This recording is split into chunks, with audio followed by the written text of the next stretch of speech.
Hi, everybody, and welcome to the Office Hours Tuesday Focus. This one is date tagged 260331.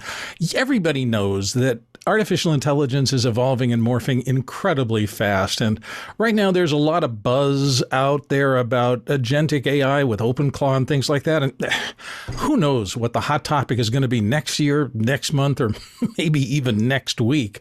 I was thinking about this when I ran across a little piece on the web, came out of Deloitte Consulting's. It was a ranking of the World Economic Forum out of Davos, where the top 3 most valuable skills right now for people looking to be employable or to do anything in the future. And I'm paraphrasing this a little bit, but number 1 was analytical thinking, which I think we all kind of get. Number 2 was flexibility, but number 3 was creativity, which is really our topic for today, to explore the role of creativity in general and how it intersects with AI in particular. So I've invited my old friend Ian Anderson to join us once again from the near future. Ian's book is, and let me show you a copy of it. Here's the frontispiece of it, the cover. It's AI for creative production, a handbook for the ethical use of AI in creating, processing text, images, video, and audio. We talked about this a little bit ago, but the book wasn't quite out yet. It is now, so I thought it'd be great to have Ian come back and give us his impression of what's going to be happening. I noted from the near future, since right now he's across the international date line experiencing lunchtime tomorrow. It's noon in Brisbane, Australia, where Ian is hanging out. Ian, welcome back to Office Hours. Hey, thanks very much for having me. And yes, indeed, the book is real. It's paper. You can use it to prop open doors and all kinds of things like that. All the good stuff. We'll be talking about what's inside of it today. Also with us is our question reader, many time zones closer in Erie, Colorado. That's Cindy Drozda. Hi, Cindy. And let me just get a little bit of business out of the way. This is a Q&A show. And as always, we're most interested in what you, our current viewers, want to know.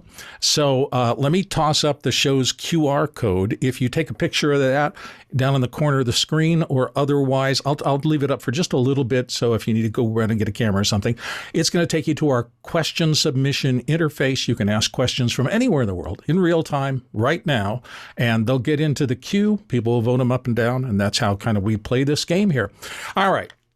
There's no shortage of AI-related news this week. Anthropic's Claude seems poised to morph towards agentic AI in the form of OpenClaw that I mentioned. Also in the news, the U.S. DoD and the Department of War, I guess now, publicly noted that they are using AI extensively in their battle planning in Iran right now. And lots of talk of a future full of semi-autonomous smart agents. What is going on?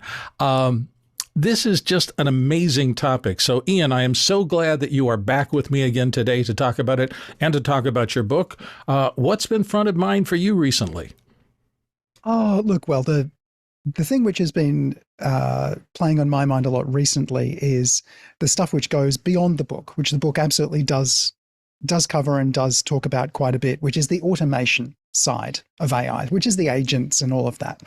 Now, I took a very clear separation in the book between utility AI, generative AI, and automation AI. And even in the last few months, I think people are understanding that AI is not just generative images and video, which you still see the sentiment a lot of the time online when people post a video, oh, it's AI, this is garbage, and you get a mass of people instantly posting, this is terrible, get it off. Which, you know, I'm sure there's also a lot of good AI sneaking through that people haven't noticed is AI. But leaving all of that to the side, I think the automation side of things is going to be more interesting. And I think it's certainly going to be one of the transitions which the AI companies are going to want to make to a more agentic, more powerful future, because I think there's been an awful lot of focus on A, chatbots, and B, making images and videos. And I think all of that stuff is less useful than the companies thought it was going to be. Now, the impacts of AI in most people's daily lives are passive use, in that Google's AI overviews, which I hope get better, but they're frequently wrong at the moment. I think they're going to be a major part of things. That's kind of clearly utility AI. It is obviously generating something, but it is based on existing tech. It is summarization. It's all of that. There's a lot and a more lot of slop, transcription. according to what everybody seems to feel about it. Things that it just gets pure wrong. Yes. So there's a lot of things which are entirely wrong. If information is new, it's often wrong. So I wrote an article for Pro Video Coalition, I don't know, a year ago, about shortcuts in After Effects. So the article is called Mastering the Star Plume, because all of the letters in STARPLUME do something really useful in After Effects. So it's just a mnemonic and an article around that. And for a really long time, the AI overview of that article, as much as you think, oh, it's nice to be in an AI overview, it's like, well, no, when you say something is entirely wrong, like one of those, it spelled out all the letters and it didn't copy the article, it just made stuff up. So things so it like redefined the acronym you'd used. It's just what so could frustrating. Be wrong with that? Things like that will drive you a bit crazy, but I think it's getting better, and it's one of those things where if it's mostly right, most of the time people will mostly believe it.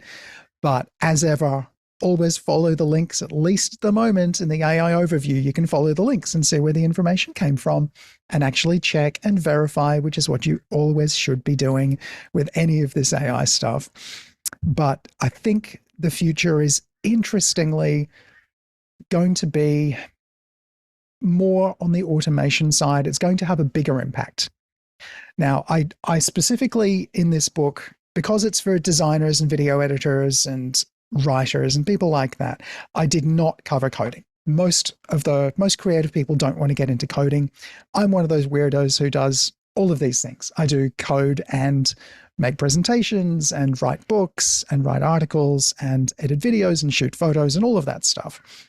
But I know most people don't want to do it. And I also thought it was too technical, too fast, and was too ripe to change. And it did change after the book came out in January, when Codex finally got good and Claude Code, I think, improved around the same time. Suddenly, like last year, I was doing some simple vibe coding to help make an app for the Apple Vision Pro. So I made an app called Stereoscope, which turns a stereogram. You know, you have a left and a right view side by side, and sometimes they're flipped. Either way, it turns that into a real 3D view when you're wearing the Apple Vision Pro. So that was made with the help of vibe coding, because I can program, but I'm not as good as I could be. And it did a bad job. It did a really bad job. I had to work really hard and ask very specific questions and find sample code that was really, really close before the AI could be coaxed into giving me something useful. And eventually we got there, and it's good at some things, bad at others. If it's text-based, it's really good. So Swift UI, text-based, actually can do a decent job of that. Now, fast forward just 3 months or 4 or 5 months to January this year. And suddenly you're asking for something in English. It's going off and implementing the whole thing. And if it gets it wrong, fixing its own mistakes before it presents you with something that definitely compiled, that you can definitely test, and which has almost certainly got something definitely wrong, which it is your job to now tell it, hey, how do you go in and troubleshoot something that an AI bot just created? It is fascinating. So you can, so I've been making apps, and I made an app called ScriptStar, which we might talk about later. And it took, let's say, an hour to add transcription to that app. Now, this is obviously... That's pretty useful. It's incredibly useful. And so you can ask for the big things, and it can implement really complex things quite quickly. But the first version will look entirely wrong because it suddenly decided to use a different kind of radio buttons in the settings panel for no good reason. It's things like that. It will make the stupidest mistakes and do some things incredibly well. And you still absolutely need a human brain to guide it, or it's going to be a disaster. And I think there's going to be an awful lot of slop apps made by people who maybe shouldn't quite be making apps just by asking one question and seeing what comes out the other end. It takes an awful lot of effort, just like it does with when you're working with images and videos. Like if you are prompting for one question saying, oh, I want a woman walking down the street. It's like, okay, what kind of woman? What's she wearing? How old is she? What country is she in? all of these, there's a million other questions. And if you give it a vague prompt, you're going to get a vague average answer. And that's how a lot of people have been using AI. And I think people are coming to realize that if you want control, you have to do a lot more work. And it shouldn't be, if you want an image or a video, well, you can get to a decent image with text if you give it enough detail. You are not going to get a good video unless you give it a good image to start with. If you're giving a text prompt and nothing else for video, you're going to get a prototype. You're not going to get finished art. And I wonder how much of the, no, that's not what I meant, fix it like this is these iterative processes to try to, for people to try to get closer and closer. And is this a world where it just depends on how soon you're going to give up trying to get what you actually thought of in the first place? Yeah, I think the companies making these generative tools are in a little bit of a tricky spot, because I don't think there's really been a tool which is easy and affordable and quick to use, which produces something that doesn't look like AI stuff. Like, we haven't gotten to that point yet. And I think, and it's a difficult problem. And we talked about this earlier, but it's a difficult problem when all the stuff that gets made kind of looks bad and people get used to disliking that look. So it's going to take an awful lot of work, and it may be impossible to get to a point where AI looks amazing and people don't immediately dismiss it as, ugh, this is bad. So making the transition from pretty good but not amazing to, wow, this looks fantastic, is going to be really hard. And I think that the use cases are going to be much clearer in terms of processing real shots. There's lots of useful AI tools for making, really interesting things with Gaussian splats and using AI training and processing to, prepare a 3D model based on a walk around of an environment. That stuff's amazing. And that's all, that does have AI tech involved in making that stuff happen. But I think the pure generative stuff, it's the only stuff I'm still seeing is bad, cheap ads. It's scams. Yeah. We're all seeing. The most prominent AI stuff is scam pre-roll ads on YouTube. And more of it infecting feeds. Yeah. You can tell they're just shops churning out amazing amounts of half direct, 3/4 direct, maybe 25% direct, but it's all kind of under the category. Yeah, there was something I was thinking about the other day. I was reading an article about the agentic approach, and they were talking about these things, particularly if you do something like buy a Mac Mini and you run your little agent on it 24/7, it'll be happy to continue working while you sleep and things like that. So the bot continues to reach out, but they're talking about now it's consulting other AI bots autonomously to refine results and to do stuff on your behalf. Then it kind of does a real world interaction with the Internet of Things and the physical world, all without needing to bother you too much while it's working. And I kind of read through that and I went, really? This seems like a very odd way for a technology to function, that it's still working when I'm not watching anything about what it's doing. What's your overview of the craziness that's happening right now with this rush to the top? Okay, so OpenClaw is a really interesting bit of kit. I think Mark Spencer of Ripple Training is experimenting with this at the moment. I will say right up front, I'm not. I've got a Mac Mini sitting over there, which is going to remain OpenClaw free. Now, if you wanted to go buy a Mac Mini, you do have to dedicate it to the job. And I think the main issue is it is risky, it is techie.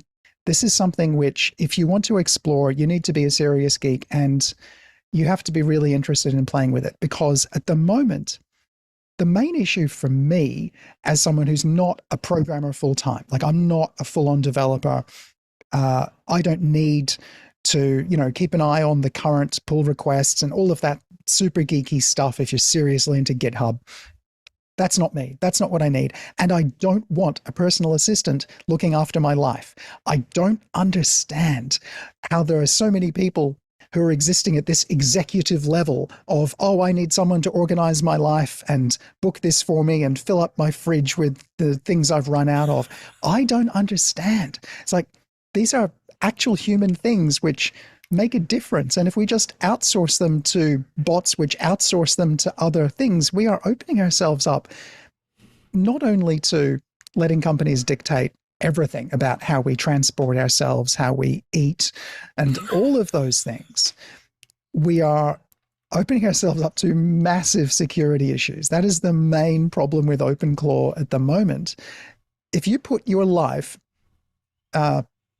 onto a computer, or I think what more people are doing than a Mac Mini is a dedicated private server, because that can run a lot more easily and is easier to spin up and spin down as you need to. If you put all of your actual logins into one of these things and go trust it to log into things, it could just go nuts and delete everything you've ever had in your Google account. So look, there are safe ways to trust this, but honestly, I mean, I don't hate, you know, I won't say the word, the S word, the nice assistant. I don't want to trigger people's phones. I don't hate that. I like that it's easy to make an appointment. I don't need it to make 50 appointments and organize my calendar. I don't need anyone to clean up my email. I mean, it's like, you know, it's fine the way it is. Like, what? Not to mention, for me, it brought up an image in my brain of Dune with Baron Harkonnen, just some fat floating corpus in a vat with attendants and agents, and had nothing else to do in life except wallow and try to manipulate outcomes of things. I think everybody's a little concerned about the fact that if we give too much to this, we'll just get lazy real fast. Yeah. I mean, the more people outsource, the less we have to do. I don't know why everyone wants to outsource everything.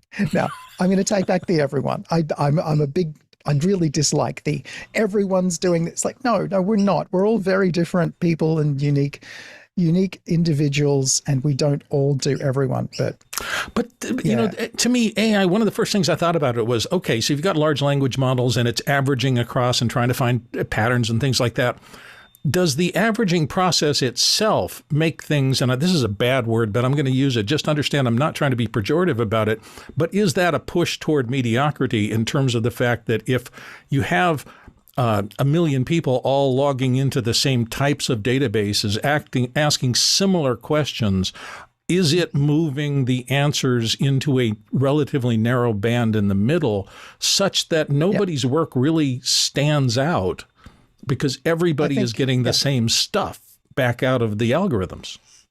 I think that's definitely a case with AI. But to be fair to AI, I think it's also a case with an awful lot of other systems.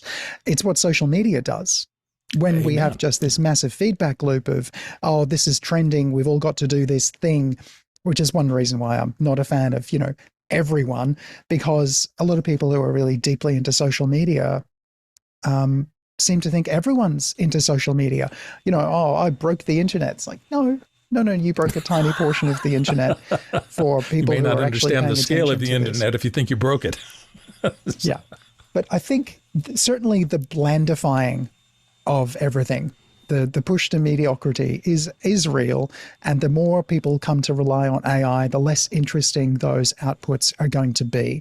We have never needed more unique voices than we need when most people don't have one anymore. And the more you outsource, the more you push something off onto, oh, what does AI think of this? The more you summarize and only read headlines and sound bites, the less information you have, the less interesting a mental diet you're going to have. So that seems it's sensible. Really hard. Yeah. The more and cheaper DoorDash is, the less number of people learn to cook, probably. So, you know, you One get of the pluses reasons I really and am you not get minuses. a fan of delivery food. You know, this is totally random. It's the last thing I want to ask before we get into the Q&A things, but I've been thinking about this. My wife and I were watching the Oscars recently here in America, and she pointed out to me a lot of pins, like jewelry style brooches that were being worn as fashion accessories by both men and women on the red carpet. And when she brought that up, I started noticing them. And then I was in a different thread, and somebody speculated, again, this is we're just guessing purely, but they said Apple might be working on an AirTag like gizmo that you could wear like a pin. And I started thinking about that, and I thought, would it tie into this idea of AI bots and assistants to essentially be a listening post for you to constantly monitor where your thinking is, what you're talking to people about, and if it's done right, will it really just record your interactions and then feed useful data into your schedule or whatever, that you won't forget a lot of things?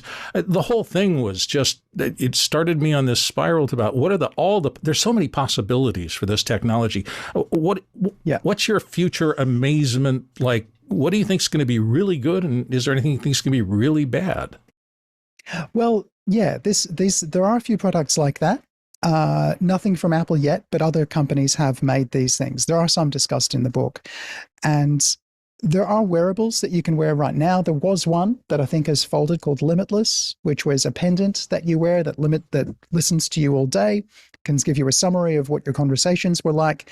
Again, I don't need that. I think it's going to be right for some people who have a lot of meetings and want to recall things. And it could also be a serious accessibility aid for someone who has memory issues or has been diagnosed with, one of various diseases which cause you to have memory problems. When you bring up disease, if a doctor's making rounds and needs to take notes constantly and understand and be able to access the conversations they had with patients along the way, then he or she might find this a magical time saver. Yeah. And certainly in doctors' appointments that I've been in recently, there are doctors who will ask you at the beginning, hey, by the way, I'm using this service to transcribe that. Is that okay? Some people will turn that down, and it's tricky because on one hand, this should be one of the absolute most useful things because it saves doctors time, a huge amount of time, which they could be using to see the next patient, and they can use it to get all their notes done instantly. This should increase access to healthcare for everyone, which is incredibly important. On the other hand, the services which all these people have been sold are almost certainly remote services with hopefully good security, but I don't know. And some of the services will probably not have great security. And the thing is, if they were on a Mac, this is all local, free, real time. There are multiple services which are open source, free. They should be able to do local transcription. But then again, how many doctors have good local security either? So there are some security issues around this stuff. But at the same time, it's your personal data that was already subject to the same local security problems regardless. It's tricky. I think some of these things are a solution in search of a problem, because it's like, well, I don't know how many people really need to record everything that they do. Meetings, yes, I see the utility. Zoom obviously is going to send us notes on this meeting after it concludes and give us a summary. It's not the world I need to live in. So there are going to be different solutions for different people. And obviously Apple devices, if they build something into these headphones and you're wearing these, or there are wearable glasses, and like Meta's glasses exist, they are already finding uses. I was speaking just yesterday with a friend who's selling a house, and the house inspector, someone who had to come around to verify various things, is using Meta glasses to record everything. And he's speaking his notes into the glasses. He's taking photos with the glasses from his own perspective, just going tap to record quick videos. That's incredibly useful. That saves him a lot of effort, and certainly putting his phone out and taking pictures and making notes after the fact. All of this stuff can be made better, and all of that is really useful. I'm not sure it's something that regular people are going to use every day or want to use every day. I don't need to record every moment of every day. Just like most people never watch the videos they record on their phones. It's not something we I for need many to look years back here at on. Office Hours saved a gigantic library, and we found out people weren't going back. They want to know what's happening now, not what happened 16 months ago on the show. We got a lot of questions that are already piling up here, so I don't want to leave people out. We're going to try to get through them all if we can do that. So, Cindy, what's our first question for Ian today?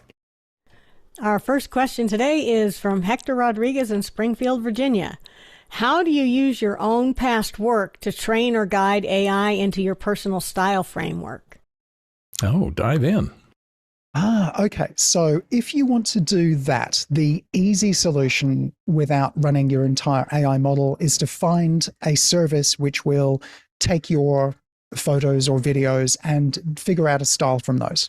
So the easiest example I can give you is that there are many photo culling services, like Aftershoot is one. There are others like I think Evoto and many others. There's a chapter on the book in this. It's in the automation section where you can upload your photos, a whole batch of photos, as many as you like, and it will figure out what your style is, how you like to present your images in terms of color and contrast and mood, even cropping, how you prefer to cull even.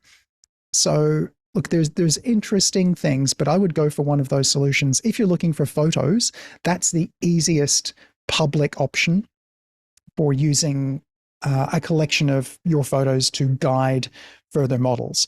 Now, if you're talking about doing more deep local training of some kind, that gets really pretty technical. And I'm afraid I didn't cover that in the book. And you'd want to find a specific guide on whatever it is you're trying to do. If it's not photos, it's harder. Video, there are some services which you can upload style videos, I think, and it will figure out how you like things to be cut. And certainly flexible services like Eddie, I would expect you to be able to upload something and say, oh, I kind of want it cut like this. And you can certainly influence cuts that Eddie would make in terms of the style of cut you're looking for, the duration of cut you're looking for. So, yeah, hopefully that answers your question. I think it's a great beginning, if nothing else. And that's the whole thing about creativity. You know, I was thinking about my photo history and going to Comic-Con and shoot things. And I look back over that was the year I was paying attention to faces. That was the year I was paying attention to something else. And all of that goes into the stew of what I'm doing now. And it's not like once I established that I came back with 50 close-up headshots of makeup, that's all I wanted to do from then on. So, yeah, there'll always be some steering to be done, I'm sure. Next question. Here's Guy Cochran in Seattle, Washington asking, what happened to Sora? Been a big thing in the news. I'm going to let Ian dive into it. Ian? Yeah. Okay, so Sora has been a name used for a few things. It is ChatGPT's image and video making thing. And then it became Sora, the social mobile app for making AI generated short videos featuring celebrities for no purpose that people could really figure out. It seemed to be a distraction. Now, I quite liked Sora, the video making service from ChatGPT, which you can get to from sora.chatgpt.com. It was included with, and it remains included with the ChatGPT account, though it is going to be discontinued along with the app, I believe. So it was costing them too much money to run, like over $1 per video. Now, you didn't get charged that dollar. It was just part of your account. So for $20 US a month, you could produce many, many videos. And in fact, in the book, which remember came out last year, early this year, January this year, I recommended this as if you need a video that isn't perfect, but is actually okay and obviously very low cost, why not use Sora? Because a lot of the other options cost a lot more money, even though they are higher quality with more control. Sora was okay if you need a mock-up, if you need a prototype. So essentially, it seems to be, it was too expensive to run. They killed it because it was a distraction, because the tides are turning towards agentic workflows rather than making videos. Now, making videos isn't going to go away. Sora is one of many, and it was never the best, but it was useful, and I think it will be missed a little bit. The next question is semi-related. This one is from Florence Donald in Silver Spring, Maryland. Anthropic is throttling capacity. What are possible downstream impacts to creative professional workflows using the large language model? So we were just talking about Sora, Anthropic, and capacity. Yeah, so this is going to be a problem. Any cloud-based AI service, be that a chatbot, LLM, or any other kind of tool that makes images or anything for you, if you are relying on the cloud to do it, if you are paying a monthly subscription to a service, it cannot be relied on 100%. At some times, output's going to be throttled. At some point, something's going to fail. At some point, it's going to, not do the job when you need it to do the job. I mean, I'm sure if everyone who's been around in the creative space for a while has been burned by this at some point. I've been burned many times by services that vanished. I used to make iPad apps using a service provided by Adobe from InDesign. So you could design a multi-page kids book with interactivity in InDesign and convert that to an iPad app. Now that service disappeared, and I could no longer do that for myself or for clients. That was a disaster, and I vowed to find another workflow which let me go on without relying on someone else's cloud service. Now, the problem with all the AI stuff that most people are using is it runs on much faster computers that you can afford, that take more power than you can afford.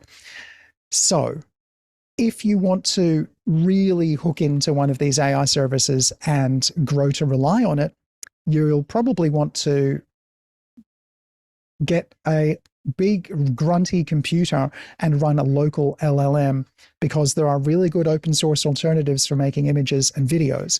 Some of them are simple enough to be iPad apps. You can get an app called Draw Things if you just want to make images that are okay very quickly. Works on Macs, works on, I think, even on phones. And so images are kind of a solved problem if you're only looking for prototypes and mock-up material. That's great. Apple Intelligence has some as well. For video stuff, yeah, if you want to make a lot of video, you need to get your hands dirty, and you need to get a super grunty machine and explore the local AI generative systems. I think WAN, Cdance, there's a few of them out there. Because it gets quite technical, I didn't cover them in a lot of detail in the book, and it changes really fast. The next model is always better than the last one, so anything I would have written down about that would be out of date already. But yeah, I can absolutely see capacity being a problem because there aren't enough data centers. There isn't enough power. The world can't provide enough power. Hopefully it can get more efficient. But look, to be fair, an awful lot of things we do online take an awful lot of energy.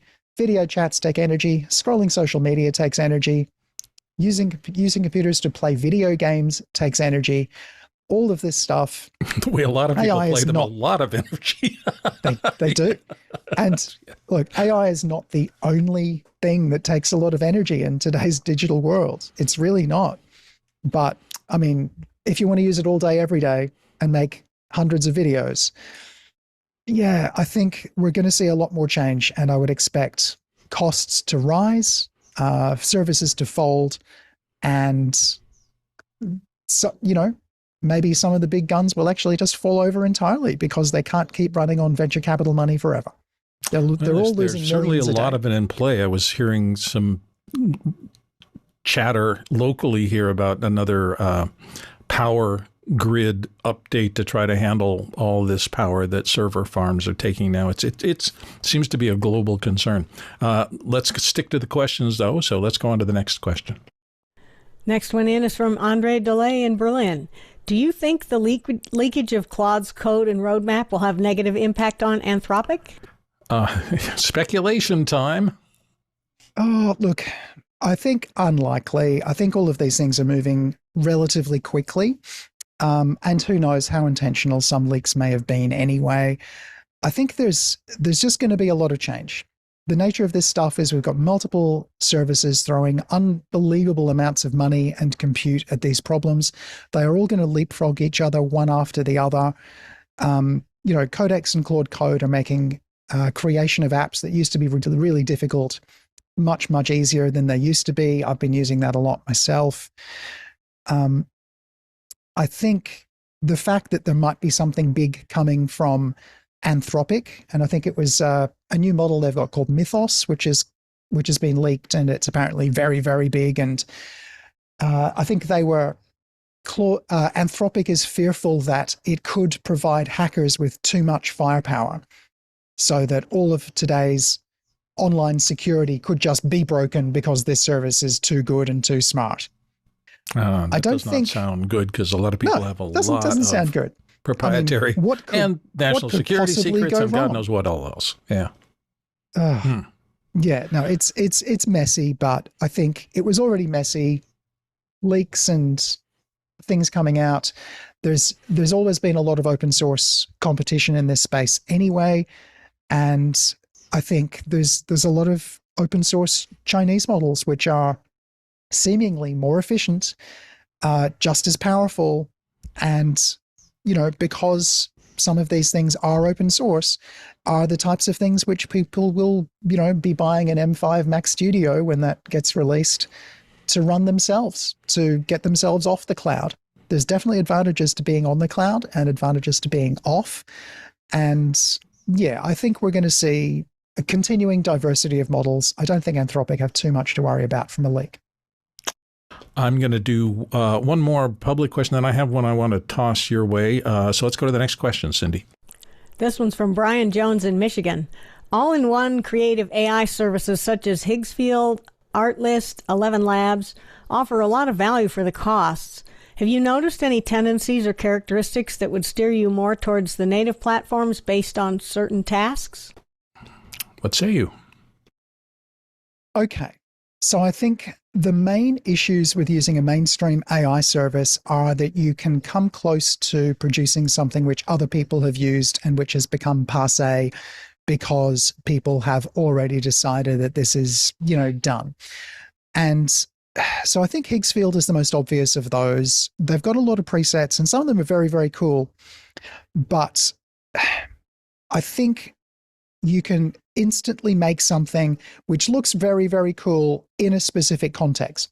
If you want to make a 1-minute sci-fi short film, fantastic. You've never been in a better place to do that.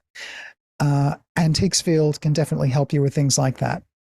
But it's just like with stock music. If you go to, say, Premium Beat and search for the same things which other people search for, you will start hearing the same music everywhere. If you go to Higgsfield and search for the latest trending, funky effect, you're going to get the same things. Now, with something like ElevenLabs, you're going to, be sharing your own text. And I think there are probably enough voices that people won't all be using the same ones. But certainly there's a danger that one ad sounds like someone else's ad because they ended up using the same ElevenLabs voice, because there's not an infinite number of voices. I should just hire Bill to do your ads for you. That would be clearly a much better use of your money. Or you can use the Bill voice in ElevenLabs, which people started telling me 3 years ago sounded a lot like me. It's nothing to do with me, and I didn't really hear that. Of course, I've been listening to my voice in headphones for 50 years, so I'm a little tuned to that. But it is interesting. In the voiceover community, you can imagine how much anxiety there is over these technologies. And I still feel reasonably okay about it. I'm working with a lot of actors now, and when I'm directing, I sometimes just think to myself, my God, I'm so glad I have a human in here, because I need it to go just a little bit this way, and I can't imagine trying to program that in. If you're looking for just a generic set of instructions read, they're fine. Yeah. But you get into the nuance of interactions, and I spend probably 30 or 40% of my time when I'm editing on the audiobook literally trying to listen to 5 performances and figure out which one is exactly the right tonality to advance the story here that makes it seem smoothest. So I'm not worried too much about that, at least in the work that I'm doing now. I think definitely the high end. Certainly anything with acting, anything where there's a director involved, that's going to rely on humans for a while. And potentially forever, maybe forever. Well, it depends on if the audience will actually accept good AI acted pieces, if and when that ever actually turns up. I don't know. I think there remains value in a human made this. And this is a real thing which we really filmed. Even if it was a set, real people stood on this real space and really filmed this. I think that is going to have a lot of value. The places where AI shines are where people didn't have the money and don't care a lot. If you're making an internal training video and you don't like your own voice and there's no budget, you are going to probably be using ElevenLabs or UberDuck or one of the other text-to-voice generators, or Namagen live on your Mac for free, local services. Some of them sound pretty good. And look, you can find some amazing things, but it's the people who were never going to hire a proper voiceover artist anyway. Because it gets so expensive so fast. No offense, Bill, but oh my goodness. No, it can. It's true. Well, it's labor, and it's, precision labor that has to be done by somebody who's been trained for a long time if you want a really, really good job. And I've done jobs before, sorry, briefly, with clients who understand, this voiceover is going to cost $1,000. And so we hire the XTV voiceover person who I know who's just over there, and she can absolutely do a great job recording it on her own, and that's excellent. But I have a bunch of other clients who have no budget and say, can you do it? And it's like, okay, I guess, yeah, sure. We'll go with the equivalent of a scratch audio track, and that's fine. But yeah, very, very different views. Just everything in video has got so many different levels. How many, are you shooting one person on a phone, or have you got a massive team and proper microphones? I actually had a question I wanted to ask you, but I'm tossing it aside because you and I had talked about, you've got a couple of things coming up, and you had a demo, and I didn't want to get through the whole thing without giving you a chance to demo some of the things you've been working on. So which of your products do you want to give us a little taste of here, Ian? I can give you a taste. If we look at the screen I've got sharing, I've got a couple of apps up here. So I'm just going to hide the invisible zoom thing for the second. Okay, so you can see here on my screen, I've got this app ScriptStar, which is for sale now. It does exist. And what it does is it takes Apple's inbuilt transcriptions and makes them public and useful. So if you were to look at, let's say, one of these clips, and this is a clip from a video game developer that I know here in Brisbane, I can search through this and I can try to find something, and it might find that word somewhere in one of these clips, but I can't see the transcript. I can only play back these clips, and it'll probably be somewhere around there. Now, sometimes it actually gets it wrong. So turns out there's a fault with Apple's built-in transcriptions. It only reads the first channel. So if you've got stereo audio and the good audio is on the right channel, bad luck, it's reading the left and transcribing that. Or dialogue A/B, and you only get half of it to search. Yeah. So very, very tedious. So what we can do is we can drag this library in. Now, normally we have to ask for permissions, but I've done this before, so it won't ask for permissions now. I'm just going to do this one event, internal media. And so it picks up the built-in Final Cut transcripts, and it's going to process them to make them named favorites. You can pick in the options, and if you prefer notes on keywords, you can do that. And you can also use local transcription. If you didn't like Final Cut's transcription, you can retranscribe that. So I'm going to use a retranscription of those two clips, and I'm going to go now. It'll transcribe those clips very, very quickly using Parakeet. It's multiple times faster than real time. And then it makes a new event, brings that back, and now I can see what was said. Wow, that was pretty fast. So all of a sudden you have access to a useful transcription that you can use in making edit decisions and finding content that you need to get in the program. Indeed. Now, this transcription option is coming soon. It'll be obviously a free update, but this is in the test flight version very soon to have the transcription. All the built-in transcription stuff works already. But we have found that the Parakeet transcription is more accurate with better timing. So, and also works with other languages. So if you're speaking in German or anything else, European languages, then Parakeet is the best choice. We do have Whisper, and we're looking at doing other support as well for Chinese, Japanese, Korean languages, which Parakeet doesn't do yet. Cool. So look, ScriptStar is great. It's available now. I like it a lot. But the other thing, which came out just a few days ago, which I'd love to show you. If we look at this, I think the number one request that many people have had for Final Cut 10 over the years is, can we have keyframe graphs? And so we made a product that adds keyframe graphs. Keyframing has always been a little bit, shall we say, fiddly in Final Cut? Yeah. So if I was to look at the built-in keyframes, I could say I want to look at the position keyframes. And the thing is, you only see the keyframes as little dots. You can only move them in time. You can't see the graphs. Position, you do have some on-screen controls, but there's not the control over smoothing, which people really want. And so we added it. We just completely sidestepped all the built-in stuff. So we've got opacity, position X, position Y, scale, rotation around X and Y. There's also, though, you can pick into settings and say, let's bring back rotation Z, or Z, sorry. So you can hide some of these graphs if you want to see them. We've got blur in there as well, because being able to blur something out is very helpful.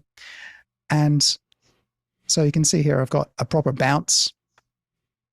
I can, let's say I want to rework this bounce. I can select these keyframes. Now I could move or resize that group, but I think I want to keep it where it was. I'm going to go to the menu, pick a preset. I'm going to oscillate it. It goes to a straight oscillation, but I'm going to send that into a bounce. Let's go for that bounce with a decay that's pretty heavy. And I could change the frequencies. That's the wavelength. Yep. We've got how soft those bends are, depending on what you want this to look like. And as soon as you start moving one of these keyframes, the controls will go away. So I could just select those and I could delete those keyframes. And you can move any keyframe up and down. We've got full control over how the curves work, if they are split. And of course, you can't make it go backwards because of time. But yes, you can make them look like that. You can draw them out. It's very powerful. Ian, if people want to investigate these two products, what are the two products' names so they can look them up? So the first one I showed you was ScriptStar. And the second one is called Keyframe Toolbox.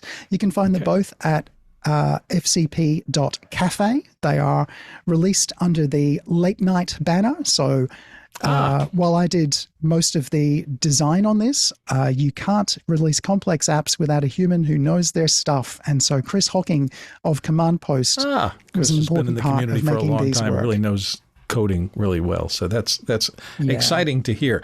I want to get back into to the audience questions, but I did want to chat about one thing before that.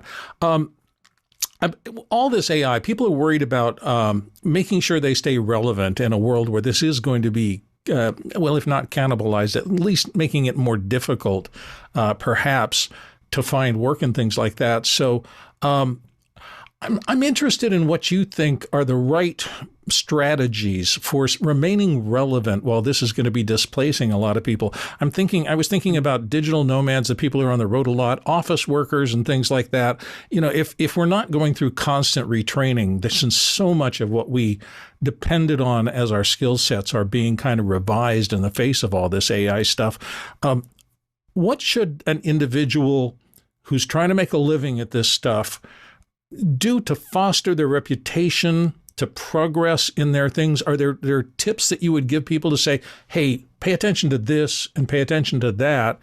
It at least stands a chance of keeping you relevant as this stuff all evolves. I would say that the more uniqueness that you can bring to something, the better a chance you're going to have of surviving. You've got to be able to bring something unique to the table, because if you're just doing everything through an online service and you're just asking it for every single solution, you are bringing nothing to the table that someone else doing the same thing could be bringing. So if you're not guiding an LLM or an AI service to make something unique and interesting, these products did not just spring out of a single prompt. They were absolutely the result of a lot of careful work, and some absolutely hand-coded things to get around other things. Like, there's a kit that Chris Hocking had made by hand, partly by himself and partly by others, to process Final Cut Pro XML. And so if we didn't have that, we wouldn't have had a product. It's knowing where the AI is good, what it's good at, and knowing what you should be doing by hand. I wouldn't have made keyframe graphs like this had I not been using Adobe Illustrator for years and years and had expectations of how the shortcuts should be working and how, the expectation of making curves which behave in a predictable way, and how can we make this feature work in a predictable way that people will enjoy. And, if I hadn't animated, I wouldn't have figured out, oh, hang on, I need to be able to sync these keyframes up. Oh, maybe let's hold shift and then we can snap them together. All that stuff is human skills and human thoughts and application of AI. So I think the number one thing that I could say is don't outsource everything. I think that's one of the major problems which people are going to have if they get seriously into OpenClaw and basically outsource their whole life. It's like, well, what are you bringing to the table now? If sure, you can get all these boring jobs done in the same way that everybody else did, but you're really now wide open to A, being replaced, and B, having your life kind of co-opted by any corporation who decides that there's money in doing that. What I'm kind of hearing is being a average generalist is pretty risky now. That if you don't have something, I like your, if you don't have something you're bringing to the table that is pretty special and that you're working pretty hard to remain pretty special at, it's going to get harder and harder as we go forward. And I think if you can use AI to build your skills really quite effectively. You can use it to extend just a little bit out of your comfort zone. Like if you've known a little bit of animation, you will be able to, use any animation tool, not just mine. There are lots of interesting AI animation tools.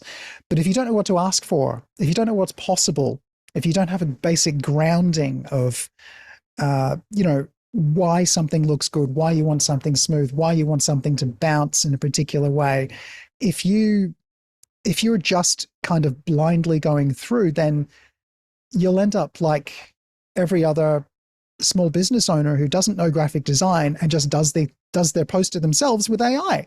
And I'm sure everyone's seen countless sandwich boards with bad AI graphics printed larger than they were ever designed to be printed that look a bit average, and they all look the same. Yeah, I've noticed that. It's like AI voices that I see on all these ads. It's like the intonation is almost all pretty uniform. And I hear the first three words and I click away. It's like, I know this is not really interesting. It doesn't even sound interesting in the beginning. And I think we can subconsciously tell when it's not interesting. It's just like you can tell when a restaurant has a menu made in Comic Sans or any default font. You can kind of tell, well, maybe the restaurant doesn't really care too much about their food because they clearly don't care about the graphic design. It's like there's a subconscious thing that goes on there. And I think AI doesn't replace that problem. It just shifts it into a different vibe. You can still do it, just lets you do bad work more easily. Yeah, well, and to do good work. As I surf the web, that's certainly proving to be true. There's no shortage of bad work. No shortage of bad work, but AI can absolutely be an amplifier for people who do know the questions to ask, what AI can help with. So, for example, like there's some really interesting tools in Photoshop which have just come out recently. Harmonize was mentioned in the book, so you can composite one object into another photo and it'll relight the object, fix the shadows to make it look like it belongs in that image really well, much better than a human can do in a lot of time. And you really need to be an expert retoucher to do a good job of that. And you will be spending a long time and it's just done by the Photoshop. But even beyond that, there's now the ability to rotate that object that you're trying to composite, and it will generate the rear side and the other side of the object and just let you spin it around like it's on a turntable. Yeah, interesting. So if you know that that's a possibility, then suddenly you can offer to your clients, oh, you wanted to rotate that bag around a little bit. Sure, we don't have to reshoot. Here you go. Are you comfortable using AI in this product? Because and you've got to ask that question. Any public-facing stuff, ask your clients if they're comfortable, because if their audience is not comfortable with AI-made art, they are running a massive reputational risk, and that's going to be a continuing problem. We're seeing that again in the narration community where, boy, you get caught generating something at a level that your coworkers will not accept. All of a sudden, it gets very frosty very quick. We got a few more questions, and our main task here is to answer every question we can get to. So let's get into the next question. Let's do that. Cindy? Here's one from Rajan Shandil in Los Angeles. I want AI to crawl my network and computers and organize my life in real time. Are we there yet? Ian, are we there yet? I know you're a little hesitant, but are we there yet? I am super hesitant on this. That is the kind of thing which OpenClaw will be able to do. At this point, I don't know that I'd trust it to do that. I mean, it's a weird thing. I would expect we will get there sooner rather than later. I think this is the kind of thing which I would rather wait until a company like Apple or maybe Google releases something that's more reliable. There's been some recognition of how dangerous OpenClaw can be given access to all your data. And it's not just that it's going to, sign you up to a dating app if it thinks that you're lonely, which is something which apparently has happened. It's that it might do a terrible job of organizing your actual files. So it's just risk and trust at the moment. And I think I would hope that the next WWDC coming up in June, Apple might have something cool to release on that. Obviously, I have no information. I wouldn't be saying if I did. Yeah. And maybe Google will release something. They seem to be getting more into local Mac apps. And honestly, as someone who lives on the Mac and really tries not to use web apps very much at all, I'm very much looking forward to more local apps. All the interesting stuff for me is done on local apps, which tie into cloud services rather than being stuck on the web where I'm limited and everything gets uploaded and downloaded. It's like, no, work on my local files. So I hear the questioner. It's like, can you organize my local files? My quick answer is not yet, but we're getting there. And it might be this year. I'm a little afraid, though, after reading some of that material about the fact that tonight, while I'm sleeping, it might go out and touch base on other databases and try to get its answers while it's sharing the query and everything else and kind of exposing, I want to go here and do this at that time and eat this kind of food. Mm-hmm. And it's going to reach out to something else and tell it what I'm eating and tell it what the kind of food I like. And am I going to suddenly find ads, if I decide to go out and eat I want Pakistani food. It's suddenly I get all sorts of ads from Pakistani restaurants. Anyway, I think that the security is still being worked out. It's all these new vectors. You're opening up yourself for all these different ways in which you could have your data exfiltrated out of your network and held to ransom. We'll see. We'll see. Next question. Here's Craig McFarlane in Boston, Massachusetts asking, isn't it our issue if we create similar things because we use AI with extremely simple prompts? What is the right complexity of a prompt for anything? Is there a curve? Yeah. There's no one perfect answer. I mean, it depends on the stage of creation that you are looking for something. If you just want a dummy shot to fill out a storyboard for a shoot which you need to produce. So I've used storyboards for same day edits where I need to get a conference to approve an edit of roughly what's going to be shown in the conference wrap up on day 3. I need to get that approved ahead of time. So those images, if I use images at all, they can be garbage. And I can use a very simple prompt, woman smiling, man walking, and that's fine. I don't care about any of the details. It'll help give the idea across to the client, and that's fine. If you're getting more and more complex, I would say that I would recommend, if you're wanting to make video, you need to be making an image. And if that's an image made by you with a real camera, great. If it's made by an ever increasingly complex prompt, fine. But that is going to be a better starting point for making video, an image, rather than a really, really detailed prompt. Now, you may want to get into a relatively detailed prompt along with the image, but there are a million guides for how to write a good prompt, and they're always changing. And look, you can spend. And look, I've been having debates with Chris when we're going backwards and forwards. And we're both using different services to make these apps.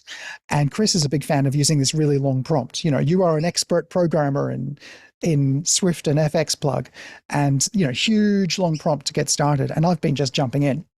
And I think both approaches have their benefits. One issue, if you go with massive prompts, especially with something like Codex, and especially if you crank up to maximum thinking skill, like extra high thinking, super complex, difficult problem models, you hit your context limit much more quickly. So the more information you give it, the tougher a time it has keeping all of that chat in memory. And eventually what happens is the context gets collapsed.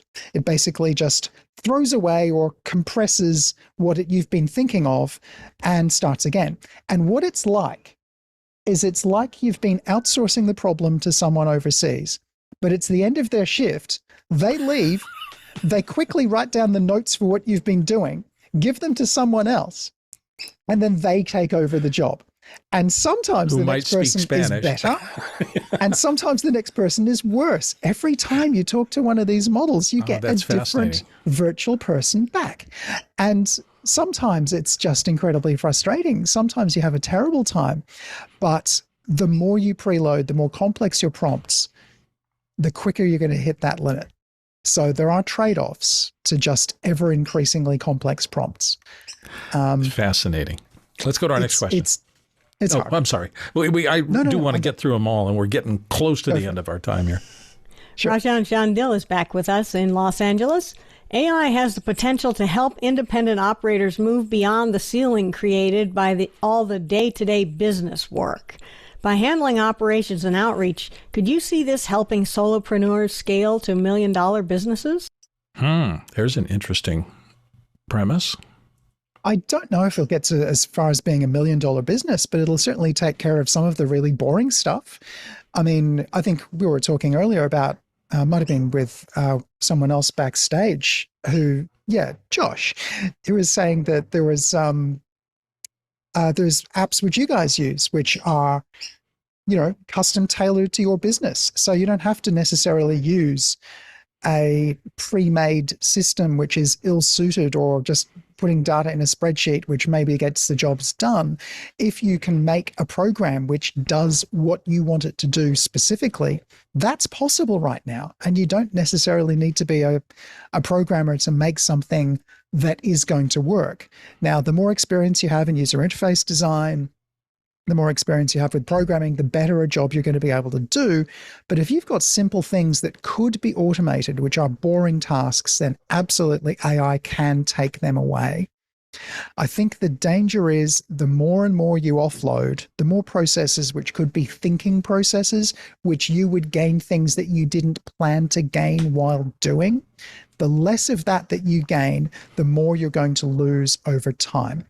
So if it's boring things outside your wheelhouse that you don't care about, and no offense to accountants, but probably accounting for me would be one of the things that I would love to outsource the whole thing. And after this, I'm going to see my tax agent. That would be something that I would like to organize, but I would not always want to rely on summaries. I want to read original articles because I will gain something out of that I did not see in the summary, that I did not see in the headline. I want to learn new programs because I will discover things that I hadn't thought about. So if I'm learning Blender, I don't just want to outsource that to some cut down 3D program. If I actually am forcing myself to dig into Blender, I will discover cool new things that I hadn't learned. Like, what does geometry nodes do? Oh, I can scatter things in really interesting ways. And now I've got a greater understanding of how this is built. So I can become a more interestingly creative person by things I didn't ask to learn. And that's one of the things we're giving up. So yes, you can scale faster. No, it's not perfect, but yes, it'll help. Well, And I think of scaling like, what's the nature of what you're trying to do? If you're trying to produce something and then sell 1 million of them, if it's just an iterative, if I can do 10, I can do 10,000 by just scaling the production run. Those things a solopreneur, I think, can make it. But if you get into, I'm doing something individual, I'm creating a little work, and I need to make a lot more to scale it up to 1 million, you get to the point where I don't think a single person can do it. I used to struggle with this a lot. How much am I going to do myself, and how much am I eventually go out and hire people or form alliances with other people so that we can share the load and share the camaraderie of we're sitting around the table tossing around ideas. And boy, I'm seeing this a lot. When I take the script into a 5-person table read, all sorts of ideas percolate up that I would never have had because I have 4 additional personalities who bring their life experiences into it. And the final work ends up being significantly better because I'm not trying to do everything myself. So, it's a juggle. Yeah. I don't know the answer to this, but I think it's same reason I like shopping. Same reason I like shopping in person at the supermarket, because I can wander down the aisles, see things that I didn't expect, maybe try out things I'd not heard of.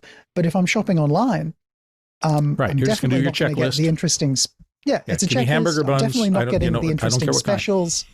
I'm getting the stuff which companies have paid for to be presented in little ads along the side. It's you're relinquishing control and letting someone else decide what they want to sell to you rather than you choosing what you want to buy. In shooting, we used to talk a lot about happy accidents. That's, it's like I turn the corner and, oh my God, I never planned for this, but it's gorgeous. Everybody over here, we're shooting this right now. It's fabulous. Yeah. And you can never monetize serendipity. Yeah. You've got to let in the big movie right now, Project Hail Mary, they're talking about that solo singer, the woman who sings the song, and it was never in the script. It was never planned. And I understand Ryan Gosling just heard her singing, backstage one day and said, "My God, you're good. Let's, hey guys, come over here, listen to this." And the next thing you know, she has one of the great moments in a very fine movie, and it just happened organically. Next 100%. Question. Brody Hefner in New York City is up next. Ben Affleck's AI post-production company was reportedly purchased by Netflix for $600 million. What does this say about production trends? Does it say anything about production trends? People with lots and lots or companies with lots and lots and lots and lots of money like to buy things that are successful. Yeah. I mean, look, a company like Netflix is big enough to invest in all kinds of things which could work and some which won't. And I think Ben Affleck has some interesting takes on AI as well. He had a piece which he said, which was, I think I largely agreed with. It's lots of, we're still going to need humans to be creative. But, Netflix is, at the moment, the most recent thing that they've been known for is making programs that people can watch while they're distracted watching their phones, and making programs which repeat the same points over and over again to make sure people get them. That's not what I want to watch. And look, AI it's just another part of production these days, but I think we can probably agree that something scripted by AI would be at best average. Something generated by AI would be, at the moment, at best poor, but a good production that was augmented with AI could do things which wouldn't have been possible without AI. For some kinds of visual effects, it's going to make entirely possible. But if you try to replace everything because you don't think we need actors anymore, I honestly don't know that we'll ever get there for a movie. If you save time, you can take that time and repurpose it from the production side into the creative side. Maybe take a day off and think about whether you're going in the right direction, as opposed to having to shoot through another hour of content. That's been around for a while in my head. Last question. Yeah, sure. Wrapping us up tonight is Brian Jones in Michigan. Multiple large language models allow people to use examples of certain writers and authors as style templates for their own copy. Ethical? Oh boy, is this a can of worms. But that's, your book is there to address, in part, people's thinking back again about the ethics of using these new tools. So, Ian, what do you think? Look, it's really hard. I don't want to use AI to write books. When I was writing this, I kind of draw the line at spelling correction and the occasional grammar suggestion. That's all I want.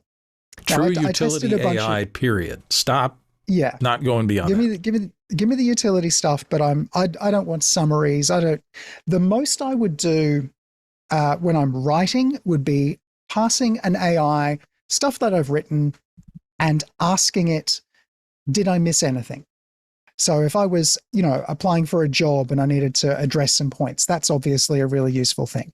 If I have, if I have a goal in mind for an article and I've written down some dot points, I could pass it, my article, and say, yeah, was this successful? Have I missed any key points? And even, are there any current trends that I'm not aware of, which I should be writing about? Then I can go back and write about them. But I think a lot of AI writing ends up feeling very samey, lots of short, punchy sentences. It doesn't do the job. You end up feeling empty because it is samey. If you don't have a voice, if you don't have something original to say, you can't just magic it up. Everyone with a get-rich-quick scheme of, you can automate all the production of these blogs, and you can automate content production, and you can automate video production. It's like, you're making garbage. Stop it. We don't need more stuff. We do not need more content. We need better content.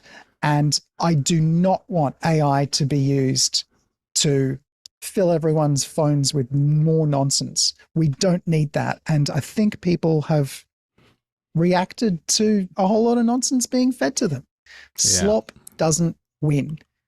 You can do so much better than slop. What was I watching the other day? There was a clip on YouTube of Ian McKellen, the famous and quite brilliant actor, doing a Shakespeare soliloquy. And I remember as I was listening to it first how absolutely relevant it was to thoughts that we have today, but also just that there's no way I know anybody who can write language like this. I mean, it's just perfect. It's odd, it's strange, but it still speaks to me, between the 1600s and 2025, it still carries that amazing brilliance and beauty and message perfectly. So I'm not sure LLMs are going to be able to do that kind of thing. Yeah, I mean, soon.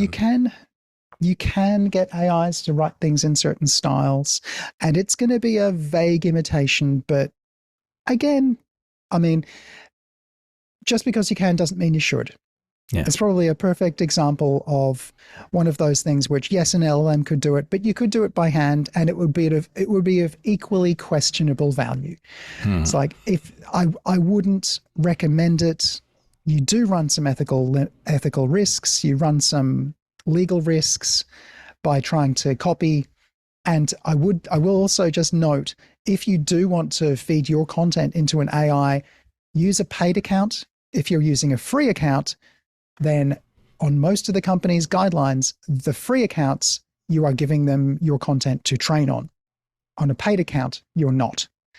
So if you care about your content being used to train other things, or all these books have already been fed into the great big machine already. Yeah.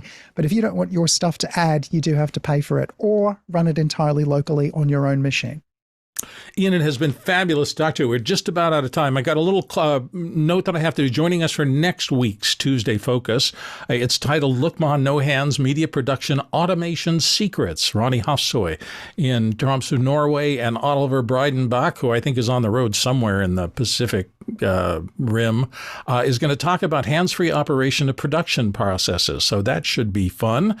Thank you for being a part of this. Thank you for coming to Office Hours. We hope that you have enjoyed the discussion tonight. We're here every Tuesday doing the Tuesday Focus. Tomorrow night is our music day, so in the morning show. If you're interested in learning something about anything having to do with music and composition and sound, that's the day for you. Thank you to everybody on our crew. It's an amazing group of people. You'll see a credit roll at the end of this. Pay attention. These people put in a lot of hard work and make this possible. Make the stuff that we do in front of the cameras look really easy, and it's not. We're only here because they're supporting us amazingly back then. We traditionally close with our Tlaloc traversal. This is how far you would have had to travel to get these questions from everybody, and Ian, having come in from Brisbane, already started us off with just to get his answers. It would have been a huge distance to travel. The traversal tonight for episode 2198 is 26,000 miles. That's 41,000 kilometers, 202 million bananas for scale. We'll be back next week doing the same thing. Thank you for your time and your effort. Thank you, Ian, and we'll see you all next time. Thanks so much.